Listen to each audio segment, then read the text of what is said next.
Okay, for the dashboard here, this is a German made dashboard out of a Jetta or Cabriolet. This one's actually from a Cabriolet. Nice clean condition, a little dusty, no cracks in it. This is a brand new glove box door. There's a reproduction from Volkswagen in Germany. We've got some gauges. There's a PLX wideband air fuel meter in the car, oil pressure gauge, and a boost gauge installed. This is a tape deck from a Mark III. The bezels and heater controls are new reproductions from Volkswagen in Germany. We've got a Momo wheel, Momo shift knob, and a leather boot. The under trays here, this is a brand new part from Volkswagen in Germany also. Actually, that's the driver's side here, that's brand new. That fits under there. I have all the ducts and pieces and trim to make this complete. On the doors, we've got reproduction door cards on both sides that are brand new. The vapor barrier behind them's been replaced, they're airtight. The entire car floor has been dynamatted, and that's a reproduction carpet. On both sides, I have custom made steel seat adapters. They're basically platforms, and they will allow you to bolt up Recaros, Scirocco, Corbo sliders. I currently have a set of really nice older Recaro OEM sliders that you can put any Recaro on with no problem. In the rear, I have these Newton commercial reproduction panels that you can curve to fit the original contours of the rear seats here. I also have the original panels that are dyed black. Either one would make this look nice. Okay, don't mind all the mess in the carpet. Underneath, we have the Newton commercial reproduction. It's like a tar horsehair sound deadening mat on the floor. And beneath that is more Dynamat, so hopefully make this a nice quiet interior for cruising. Again, the Newton commercial carpet throughout the car. That's a genuine center console piece. And we've got OMP pedal covers for the gas brake and clutch. Have some new flag mirrors, almost new wiper arms. Lots of little parts on the car that make it nice. Lots of spare parts here. These are actually the door foot moldings. The original center brace for the dash. I do have replacement aftermarket quarter panel metal if you really want to fix that passenger's rear arch. It's here. You have to cut into the quarter. That's up to you. This is the passenger side knee well for the dash. This is out of a Jetta. This would have to be dyed black to match what's in there. This is also another driver's side, as you saw. Otherwise, in the video, there's actually a new black one that's included with the car, so that could be sold on eBay. This is the complete harness out of a German-made Cabriolet, so this will work perfectly with the dash swap that's in the car. This is the correct bracket that you could weld into the footwell area to make it like a factory finish. Nice clean fuse box. Maybe a little love needed on a couple of those pins. Not bad though. Will certainly work. And a nice clean uncut harness here that I was going to depin and just reduce to the minimum of what the car needs. Basically all your body functions, brake lights, tail lights, reverse lights, heater. There's an entire harness for the dash, your switch gear, headlight switch, relays. This is for the cluster, the stalks. Everything's on there. It's all nice. It's all there. It hasn't been cut to pieces, so. Okay, here's the famous G60 supercharger. This was a clean original unit with about 40,000 miles on it when I got it. I sent it out to Kompressor Canada and had them go through it completely, complete rebuild. They did their, what they call their stage 4 porting. You can see those fins have been ported out pretty good, which has a pretty big impact on the performance of these chargers. This is a silencer box eliminator, so you can get rid of that big plastic contraption under the hood. Overall, it's in good, clean shape. They did a timing belt. I would probably recommend sending this out and just having it gone through and cleaned. Bearings are probably in good shape. I would want the belt and the apex strips inspected before I ran this hard. A little bit of prevention could probably save you a big headache with an expensive rebuild. A lot of these parts, the scroll inside are not available anymore, and they're extremely expensive if you can find a used one that's not damaged. So yeah, the amount of time this is sat is probably a good idea to go through it before you do end up running this. This is a 68mm pulley, which is pretty mild. I really wasn't big on overspinning the charger. The faster you spin them, the more, the less time they last, and the more likely you are to have damage and problems. So this is relatively mild boost-wise, but with the porting, it did make good boost and really motivated the small car really well. So yeah, nice clean G60 and a little dust. I did have this sealed up pretty good, but I would still clean the insides. Dirty internals on a G60 will shorten its lifespan. Okay, let's take a look under the hood. Here you can see, we'll start with the engine. We've got a lot of powder coated parts. This valve cover has been all powder coated, the intake manifold. All of the G60 bracketry and parts have been powder coated. All the bearings and parts in it have been replaced. All the hoses were new when I rebuilt the car here. A brand new distributor. The transmission case has been powder coated. That's a CHE 020 type transmission out of a Mark III that has a Peloquin diff installed in it. And it's run really good. All the synchros and bearings were replaced during the rebuild. It's got some nice aftermarket shift linkage from Textonics with the ball end, so it takes a lot of the play out of the shifting. Almost brand new 100mm CV joints and boots, axles, which are upgraded from the standard 90mm.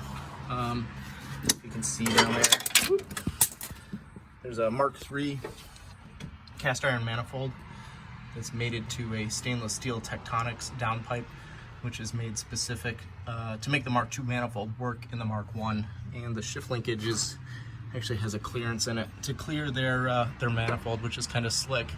And there is a wideband oxygen sensor in one of the pipes that's connected to the gauge inside of the car, so you can closely monitor air-fuel ratio on this if you choose, especially with a standalone management system. The cylinder head was gone through and rebuilt, new valves and whatever. I really don't know, maybe it had guides put in it, but otherwise it's in really good condition. You can see a adjustable cam pulley on this end. There is a Textonics aftermarket camshaft in the head. There is a billet fuel rail. Those are 42-pound fuel injectors. There is an aftermarket fuel pressure regulator with a VDO gauge on it. There's a trick flow, kind of more common with the domestic type cars, but that gives you adjustable fuel pressure, so you can raise that up to match whatever tune you want. This is a automatic transmission G60 throttle body, which has a potentiometer on the bottom, which allows you to work with most standalone management systems. They want to see a full potentiometer on the throttle for tuning, so that works with that. This is a Scirocco 16 valve brake booster and brake master cylinder and distribution valves to make the car work with the 10.1-inch front brakes and the disc rear conversion. All new lines were run at the time when this was installed. I would probably go through the braking system at least and do the fluid and give it a good once over, but it should be in really good condition. Lots of new parts, shock strut bearings here. This is the top of the H&R Ultra low coilovers. Just to look at the sheet metal under the hood, the condition of the shock towers is excellent. There is no rust or rot in these whatsoever. Extremely clean. If you've been looking at Mark 1s at all, this is very uncommon to see one without any rust. I wire wheeled all the surface under the entire engine bay, removed any rust, treated, and this is actually POR 15 paint, which laid down really smooth. Actually, it looks like auto paint. It doesn't look brushed on, but it is extremely clean. When the front round light conversion was done on this car, these panels here are actually from a round light Cabriolet that were cut off and then grafted in. Normally in that location you would have the corner markers from the American Westmoreland produced Rabbits, where you would have a turn signal right here, but that space has been filled with the OEM piece that was stolen from a Cabriolet. So it's actually one of the cleaner round light conversions you'll see, and most of them have a void right there. And this is a complete Cabriolet round light radiator support that's been cut and welded in, and it's a nice clean job overall. No front end damage, no damage, collision damage on this car whatsoever. It's never been involved in any kind of incident. You can see the upside down mounted Scirocco radiator that's stuffed way forward to clear the G60 supercharger that's normally sitting right here. So yeah, lots of new parts.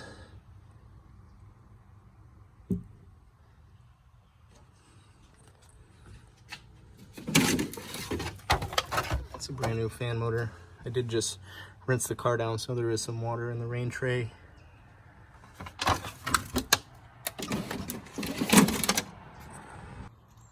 Okay, these are Italian aftermarket fenders for a Cabriolet that I had put on the car when it was painted originally. All the holes for the trim on the side have been welded and filled. It's very clean. Overall, the condition of the car is pretty decent. It was painted probably 20 years ago, so it's got some nicks and scratches from storage and whatever, but overall pretty clean for a Mark 1. Not clean compared to a new car. I mean, it does have some blemishes. This is a single stage paint, and any of the scratches you could really buff if you wanted to, because you're not going to go through the clear coat, and there is plenty of paint on the car. It hasn't been excessively polished or compounded in any way. So nice clean hood. There is a blemish here around the wipers where some of the paint chipped off originally, and that's covered in POR just to prevent any rust from going any further, but it is a imperfection or blemish. The front does have hood pins through the hood, which you may or may not like. With the radiator pushed forward here for the G60 swap, I couldn't run a hood latch, so the hood pins were the way to retain the hood, but they do work okay. On the front, we've got a badgeless grille, aftermarket of some sort, and some H4 crosshair headlights. They're in decent shape. There is a crack on this bezel. These are pretty much unobtainable at this point, so got what we got here. These are European, aftermarket European plastic bumpers with the smoked turn signal lens in them. They're in nice clean shape, front and rear. These are the original Rabbit GTI fender flares. The fit is okay, not perfect. The major imperfections in the body are back here. There is some corrosion and some rot and some separation between some of the panels. But when this is covered with a plastic arch, you're not going to see it. The right way would be go in there and fix it, but that's up to you. Looking at it from the inside, you really can't see any other rot in there. So yeah, the hatch, decent shape. I never shaved the wiper or the sprayer, so there's some bubbling starting around the window, which is kind of typical. Has been a repair on the bottom of the hatch that's beginning to fail. It looks good for now, but it won't in 5 years. This is just a block off plate I made to cover the openings for the wide taillights. I have these narrow aftermarket smoke taillights that I unfortunately broke one of, so that's a bummer. Probably not available, but regular Cabriolet taillights should fit if you want the narrows, or look for a set of long lights, whatever suits your style. Yeah, some scratches and marks and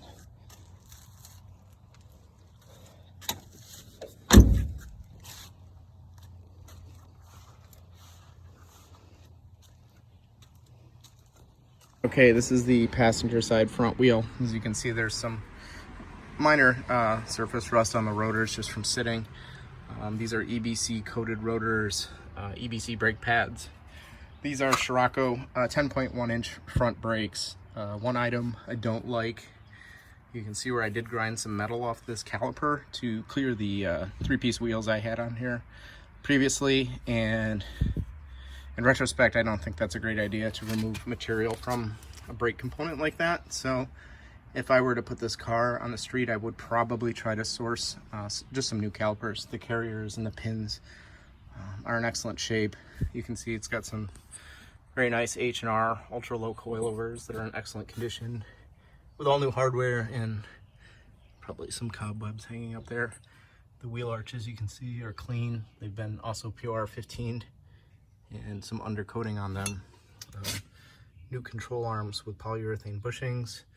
They've got new tie rod ends, inner and outer, new boots, and you can see the axles. This is a timing gear for an aftermarket standalone management system. It's like a 36-1 tooth wheel that you can use with a, I believe that's a VR sensor on there, variable reluctance, that you can use with an engine management, or you could strictly use the timing information from the distributor rotor. We've got some new brake lines, some new stainless lines.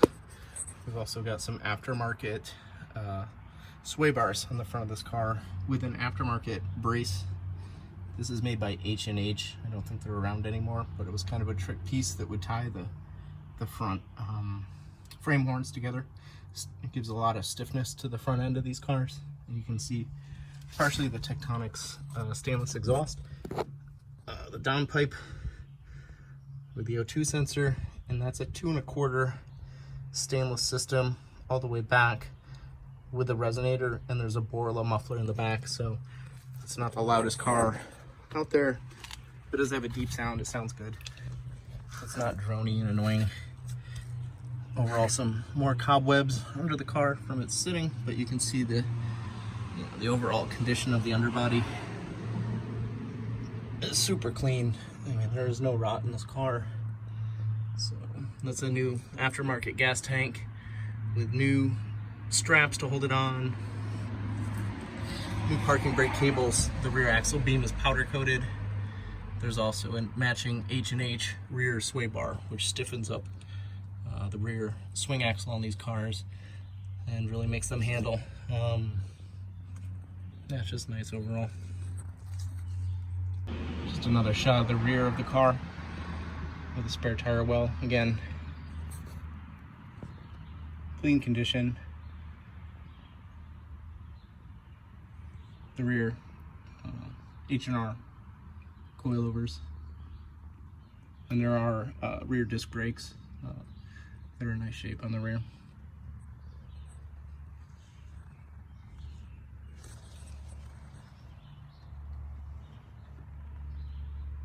These are some of the nuts and bolts and parts I have accumulated for the car. Lots of clips.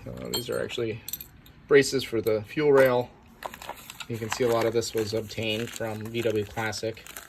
This is a clip for the parking brake pin. Lots of little parts.